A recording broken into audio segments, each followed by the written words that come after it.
तो आज हम यहाँ पे मॉडर्न हिस्ट्री बताने वाले हैं। ये देखिए हमारा फर्स्ट स्लाइड है, तो इसमें मॉडर्न हिस्ट्री के बारे में हम बताएंगे कि बहादुर शाह द्वितीय है 1837 से लेकर के 1857 तक उसका कार्यकाल रहता है। तो अकबर द्वितीय के पश्चात बहादुर शाह द्वितीय आता है 1837 से 1857। मुगल सत्ता पर कब्जा करते हुए यहाँ पर यह अंतिम शासक था, ठीक है। और 1857 के संग्राम में विद्रोहियों का साथ देने के बाद इसे अंग्रेज निवारंतित कर दिया गया है, जहाँ 1862 में इसकी मृत्यु हो जाती है। तो कितना में हो जाती है? 1862 में इसकी मृत्यु हो जाती है, ठीक है। फिर है यहाँ पर कि 1857 ईस्वी में शताब्दी में स्थापित हुए नवीन स्वतंत्र राज्य, मतलब ये बहुत क्रिस्प नोट्स है, तो आप अगर इसके पॉइंट्स को पढ़ लेंगे तो आपको बहुत ही ज़्यादा हेल्पफुल होगा। 18वीं सदी में मुगल साम्राज्य के अवशेषों पर अनेक राजनीतिक शक्तियों ने कई स्वतंत्रता और अर्ध स्वतंत्रता राज्यों को स्थापित की, जैसे जिनमें बंगाल हो गया, मगध हो गया, हैदराबाद हो गया, मैसूर हो गया और मराठा आदि प्रमुख हैं। फिर हैदराबाद आता है, तो हैदराबाद राज्य की स्थापना बहुत इम्पोर्टेंट है। 1924 में निजामुल के द्वारा की गई थी। इनमें हिंदुओं के प्रति उदार नीति अपनाई गई। इसमें एक हिंदू प्रधानमंत्री को अपना दीवान नियुक्त किया गया। निजामुल मुल्क ने दक्कन में जागीरदार प्रथा को अपनाया और राज्य व्यवस्था में निश्चित भ्रष्टाचार को भी समाप्त करने का प्रयास किया। वेलेज़ली की सहायक संधि के अनुसार आश्रित सेना रखने का पहला राज्य था। मतलब सहायक संधि पूछ सकता है आपसे कि सहायक संधि जो है वो किसने की थी, तो वेलेज़ली ने की थी। फिर यहाँ पर है आपका कि यहाँ पर आपका कर्नाटका के बारे में बताया गया है कि कर्नाटका है, तो कर्नाटका की स्थापना सदादत उल खान ने की थी। आगे चल के उत्तराधिकारियों के संघर्षों को लेकर उनकी स्थिति बिगड़ती गई। फलस्वरूप यूरोपीय कंपनियों को अपनी राजनीति में हस्तक्षेप करने का मौका मिल गया। फिर बंगाल के बारे में, तो बंगाल साम्राज्य की कमज़ोर स्थिति का फ़ायदा उठाकर जो मुर्शिद कुली खां है और अलीवर्दी खां ने बंगाल को स्वतंत्र करने में सफलता प्राप्त की। अलीवर्दी के शासनकाल में मुगल बादशाह को कभी राजस्व नहीं भेजा गया, यह नामात्र के लिए मुगल सम्राट के अधीन था। मुर्शिद अली खां ने प्रशासनिक सुधार के लिए राज्य की व्यवस्था स्थापित कर नए सिरों से प्रारंभ किया। इन्होंने अपने नए भू राजस्व बंदोबस्त के जरिए जागीर भूमि के एक बड़े हिस्से को खालसा भूमि में तब्दील कर दिया, ठीक है। उसके बाद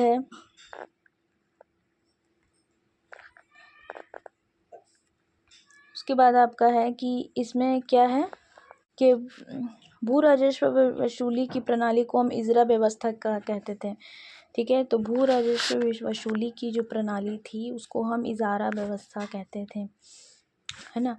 इन्होंने गरीब किसानों के कृषि विकास तथा भू राजस्व देने में सक्षम बनाने हेतु ताकरवी ऋण प्रदान किया। मुर्शिद अली खां तथा इनके बाद के नवाबों के मुसलमानों के साथ ही हिंदुओं को भी रोजगार के समान अवसर प्रदान किए। बंगाल को मराठों के आक्रमण का सामना करना पड़ा, अतः 1951 में अलीवर्दी खां ने मराठों को उड़ीसा प्रांत और वार्षिक चौथ देने की बात स्वीकार किया। फिर अवध के बारे में कि अवध की जो स्थापना है, ये जो ब्लैक से जो पॉइंट आउट किया गया है ना, वो बहुत ही ज़्यादा इम्पोर्टेंट है। ये जो ब्लैक से किया हुआ है ये सब आपको याद करना है। फिर इधर भी आपका था, वो सब आप देख लीजिएगा, ठीक है। ये हाईलाइट किया हुआ वर्ड है, तो ये बहुत ज़्यादा इम्पोर्टेंट है। तो हम यहाँ पे बता रहे थे कि अवध की जो स्थापना है वो शहादत खां के द्वारा बुरहान उल मुल्क ने किया था। शहादत खान ने नई भू राजस्व बंदोबस्त के जरिए उचित भू राजस्व का निर्धारण करके गरीब किसानों को राहत प्रदान की। इससे सभी जो धर्म के प्रति सहानुभूति की नीति अपनाई गई। अनेक उच्च पदों पर मुसलमानों के साथ ही हिंदुओं को भी नियुक्त किया गया। 1856 में लॉर्ड डलहौजी ने अवध की अदब की रियासत के आधार पर अवध पर कुशासन का आरोप लगाया गया। इसे अंग्रेजी साम्राज्य में मिला दिया गया। तो राजहड़प नीति का जो स्थापना है वो किसने किया था? तो लॉर्ड डलहौजी ने किया था। मैसूर जो है, मैसूर के बारे में है, तो मैसूर के बारे में आपको मैं बताना चाहती हूँ कि इसमें तालीकोटा के युद्ध के पश्चात जो विजयनगर साम्राज्य का जो पतन आरंभ हो गया, इसकी कमजोर स्थिति का फायदा उठाकर मैसूर राज्य ने अपनी स्वतंत्रता का घोषणा कर दिया। इस समय मैसूर पर वोडेयार वंश का शासन था। इस वंश के अंतिम शासक चिक्का कृष्ण राज के शासन काल में नंदराज तथा देवराज दो मंत्रियों के हाथों में सत्ता की वास्तविक शक्तियां केंद्रित थी। इस समय मैसूर पर मराठों तथा निजाम के आक्रमण का खतरा बना रहता था। इसी दौरान हैदर अली का अपना युद्ध कौशल प्रदर्शित करने का मौका मिला और शीघ्र ही वह मैसूर की सेना के उच्च पद पर पहुंच गया। इन्होंने डांडीगुल में एक आधुनिक शास्त्रागार की स्थापना की तथा इसमें यूरोपीय विशेषज्ञों की मदद ली। हैदर अली, ठीक है, तो हैदर अली ने 1761 में नंद राज की सत्ता से हटकर मैसूर राज्य का अधिकार कर लिया। फिर है कि द्वितीय अंग्ल मैसूर युद्ध के दौरान, ठीक है, 1782 में हैदर अली की मृत्यु हो गई। इसके पश्चात जो टीपू सुल्तान था, उसका जो पुत्र था वो मैसूर का शासक बन गया। टीपू सुल्तान ने फ्रांसीसी क्रांति से प्रभावित होकर श्रीरंगपट्टनम में स्वतंत्रता वृक्ष लगाया, जैकोबिन क्लब का सदस्य बन गया। इन्होंने अपने शासनकाल में नवीन प्रयोग किए। इसमें नई मुद्रा, माप तौल, नई प्रणाली एवं नवीन कैलेंडर को प्रमुख प्रयोग में लाना स्टार्ट किया। ठीक है, फिर यहाँ पर है कि टीपू सुल्तान ने सैन्य संगठन को यूरोपीय पद्धति के अनुरूप संगठित किया गया था। साथ ही प्रशासनिक व्यवस्था में परिपक्वता तत्वों को अपनाया गया। टीपू सुल्तान ने अपने शासनकाल के दौरान एक आधुनिक नौसेना की खड़ी करने की कोशिश की, नौसेना है ना, तथा इसके लिए दो नौका घाटों का भी निर्माण करवाया गया। ठीक, नेक्स्ट स्लाइड यहाँ पर दिया गया है कि 2000 वर्षों के शासन के पश्चात 18वीं सदी के शुरुआत में मुगल शासक का विघटन शुरू हो गया। औरंगजेब की मृत्यु के पश्चात तीनों भाइयों मुजाम, फिर है मोहम्मद आजम, मोहम्मद कमबख्श में उत्तराधिकार के लिए युद्ध हुआ, जिसमें 65 वर्षीय मोहम्मद शाह की विजय हुई। और मोहम्मद शाह जो था 1707 से 1712 तक ये राज किया। बहादुर शाह प्रथम एक योग्य विद्वान व्यक्ति था। वह समझौते तथा मेल मिलाप की नीतियों का अनुसरण करके शाही दरबार के अधिकारियों गुटों का सहयोग प्राप्त करने में सफल रहा, जिसने औरंगजेब द्वारा अपनाई गई संकीर्णतापूर्ण नीतियों के उलट हिंदू सरदारों व राजाओं के प्रति सहानुभूति की नीति अपनाई गई। इसके अनुसार मतलब मराठों और जो राजपूतों के प्रति मैत्रीपूर्ण नीति अपनाई गई। 1707 में संभाजी के जो पुत्र थे शाहू को मुगल कैद से मुक्त कर दिया गया। बहादुर शाह ने अंग्रेजों के 10वें जो गुरु हैं गुरु गोविंद सिंह, तो गुरु गोविंद सिंह का जन्म जो है वो पटना में हुआ है।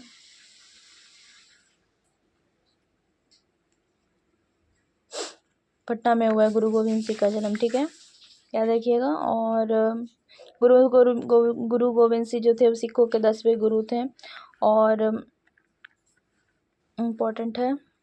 किंतु गुरु गोविंद सिंह की मृत्यु के पश्चात जो बंदा बहादुर के नेतृत्व में पंजाब में सिखों ने बगावत की, उससे तंग आकर बहादुर शाह ने सिखों के खिलाफ कड़ी कार्रवाई करने का फैसला लिया।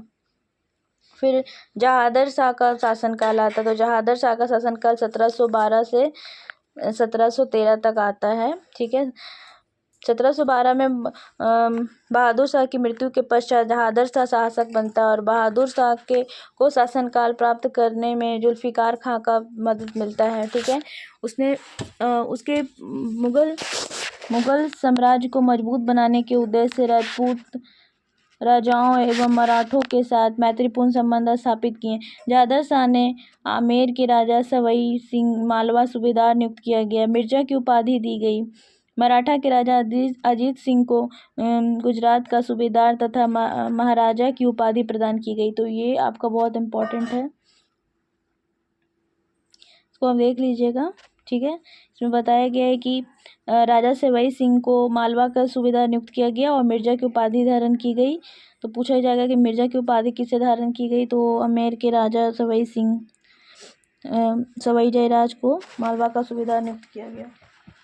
ठीक है, उसके बाद है मराठा के राजा अजीत सिंह को गुजरात का सूबेदार तथा महाराजा की उपाधि प्रदान की। महाराजा की उपाधि किसे प्रदान की गई, तो अजीत सिंह को गुजरात का सूबेदार और महाराजा की उपाधि यानी अजीत सिंह को। 1713 में जहादर शाह का भतीजा फर्रुख सियार सैयद बंधुओं के सहयोग से उसे परास्त कर सिंहासन पर बैठा। और फर्रुख सियार का शासनकाल है वो आता है आपका 1713 से 1719 तक। तो फर्रुख सियार को सत्ता सैयद बंधु अली अब्दुल्ला खां और तथा हुसैन अली बरा के कारण प्राप्त हुई।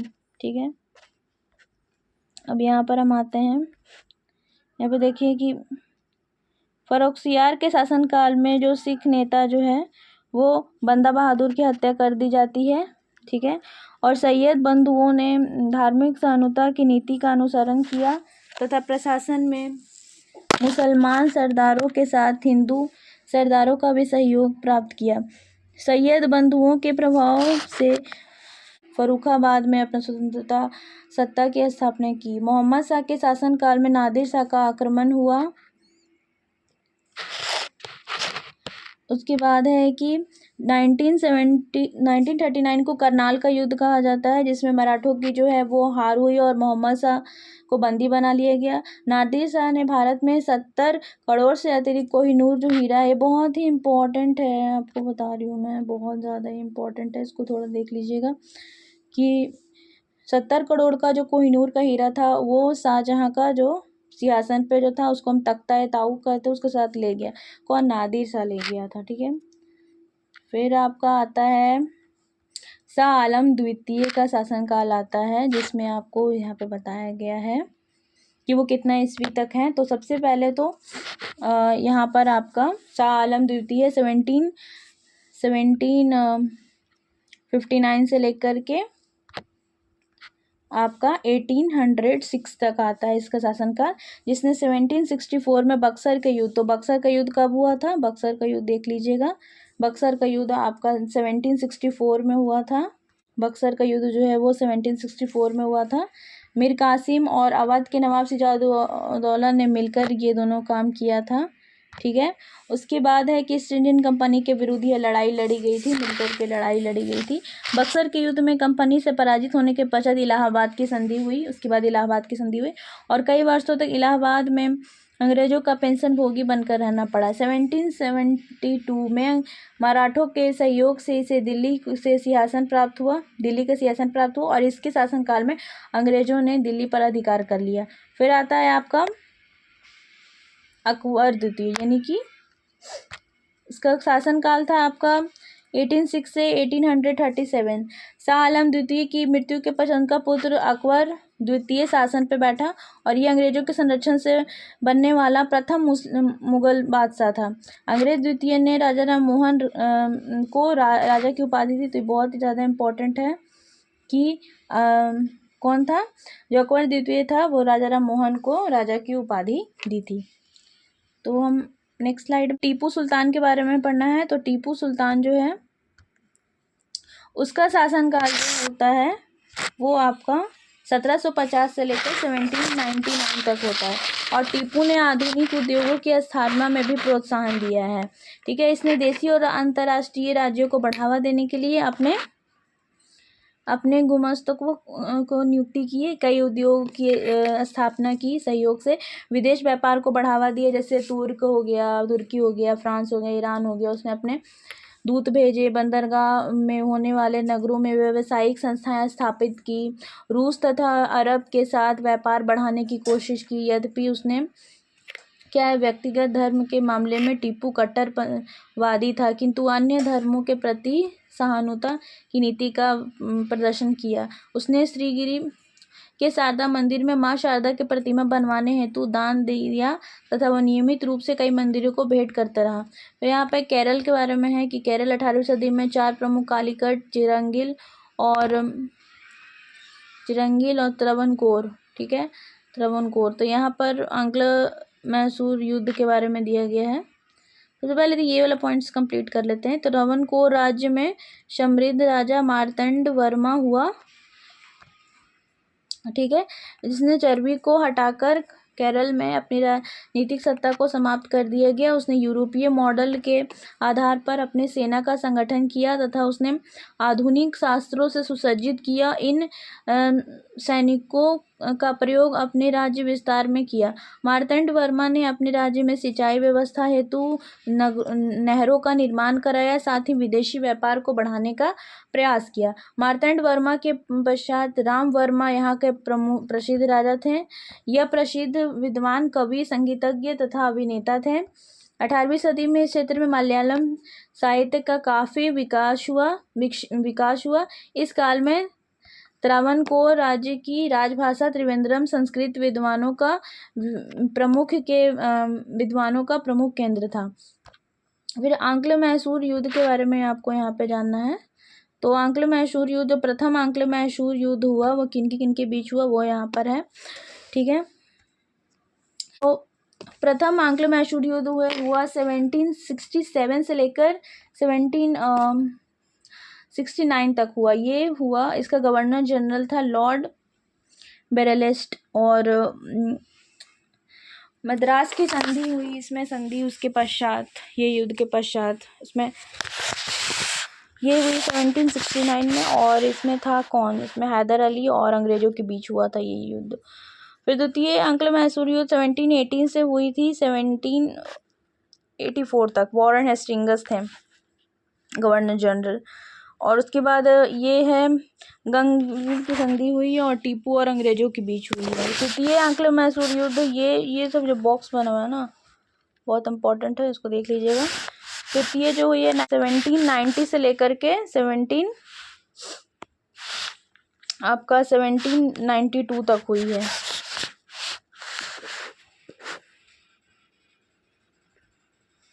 उसके बाद है इसका गवर्नर जनरल था लॉर्ड कॉर्नवालिस, और ये श्रीरंगपट्टनम की संधि इसके बाद हुई है। और टीपू और अंग्रेजों के बीच ये भी हुई है 1792 में। चौथा आंग्ल मैसूर युद्ध जो वो हुई है 1799 में, वेलेस्ली के टाइम में हुई है। यह गवर्नर जनरल वेलेस्ली थे और ये टीपू सुल्तान के उस समय मृत्यु हो जाती है।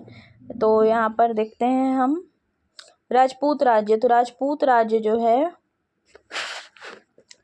मुगल साम्राज्य की कमजोर स्थिति का फायदा उठाकर कई राज्यों ने अपने आप को स्वतंत्र घोषित से मुक्त कर लिया। फर्रुख सियार तथा मोहम्मद शाह के शासनकाल के आमेर और मड़वार के राजपूत शासकों को आगरा, मालवा तथा गुजरात जैसे महत्वपूर्ण मुगल सूबों का सूबेदार नियुक्त किया गया। 18वीं सदी के सबसे महान राजपूत राजा के आमेर राजा का सवाई सिंह, वह एक विद्वान राजनेता, कानून निर्माता एवं प्रमुख समाज सुधारक था।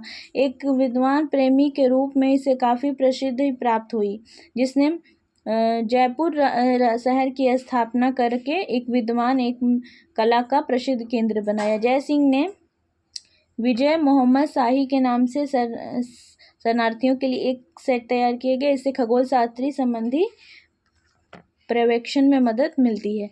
यहाँ देखिए थोड़ा सा और है, उसके बाद ये ख़त्म हो जाएगा, फिर हम नेक्स्ट पार्ट में आगे फिर बताएंगे। इसी यूरा के रेखा गणित के तत्व तथा त्रिकोणमिति की कलाकृति, लघु गणकों को हल तथा उसके इस्तेमाल से संबंधित नेपियर की रचना का संस्कृत भाषा में अनुवाद कराया। सवाई जय सिंह जो थे वो महान समाज सुधारक के रूप में विख्यात हुए, जिसने एक ऐसा कानून का निर्माण कराया जिसमें क्या था, राजपूत को लड़की से शादी करने पर खर्च उठाने के लिए मजबूर नहीं किया जाता था। फिर जाट के बारे में यहाँ पर पढ़ना है। तो ये क्या था, इसकी स्थापना चौबामान और बंदन सिंह के द्वारा भरतपुर में की गई थी। सुधा जाट राज्य का एक योग्य एवं विद्वान शासक था। इसके शासनकाल में जाट राज्य अपने चरमोत्सव पर था, जिसने इसने क्या था, मुगल कालीन राजस्व व्यवस्था के आधार पर अपने व्यवस्था कायम की तथा राज्यों को स्थायित्व देने का प्रयास किया। तो सेशन यहाँ पे हमारा एंड होता है। ऐसे ही चैनल को ऐसी और वीडियोस के लिए आप चैनल को लाइक और कमेंट करके बताना कि आपको अगला वीडियो कौन से सब्जेक्ट पे चाहिए, तो फिर